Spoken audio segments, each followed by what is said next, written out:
I'm a professional juggler, I tell landowners a lot. There's all kinds of different decisions that have to go into managing a woodlot.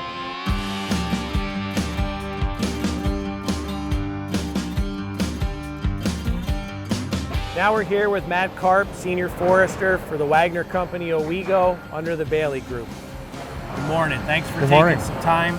We've got some harvesting myths to debunk. A lot of people believe that hardwood harvesting contributes significantly to deforestation. How accurate is that? Not very. Where we see deforestation happening is more in land use conversion, development, urban sprawl, and even what we're seeing now is even with some of these solar farms that are going up, they're actually clearing forest for solar farms, which I don't know if that makes a whole lot of sense. When we harvest forest, it remains forest. And if it's done right, it's more productive, healthier, and sustainable. One of the earliest lessons I learned in forestry school is you work to the landowner's objectives. Sure. So they call the shots, it's their land.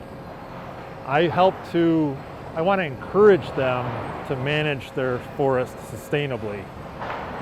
The Wagner companies, Baillie, we're going to be around a long time, Lord willing. We're going to need lumber not only today, but for generations to come. So we need to promote sustainable harvesting. We don't have virgin growth around here anymore. Sure. So I'm working with a canvas, painting with a canvas that's already got some paint on it, so to speak. So I have to, a lot of times, I'm fixing mistakes that maybe were made by other people in the past who maybe didn't have the expertise in the timber management. Or we're dealing with insect infestations, invasive species, all kinds of different factors that we have to work with. People don't think the woods can replenish themselves. Would you explain how they actually do? Well, hardwood trees produce seed. Some trees, like maples, produce seed every year. Think of nut-bearing trees like the oaks. They don't produce acorns every year. So as a forester, I have to recognize that. And you work around the natural cycles of trees. Now with a species like red oak, once a tree flowers in the springtime, it actually takes 2 years for that acorn to mature and to be able to sprout a new tree. And red oak acorns actually have to overwinter in the chilling process that scarifies the seed, and then that following spring the acorn is ready to sprout. Whereas white oak, those acorns will sprout in the fall, and the following spring that tree is up and running. There's trees like a red maple or a soft maple.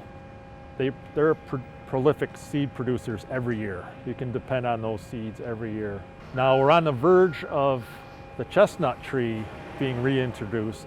There's a genetically modified chestnut tree that the folks up in Syracuse at the forestry school, we're just waiting on USDA approval for that tree to be released. And that's a perfect situation to plant.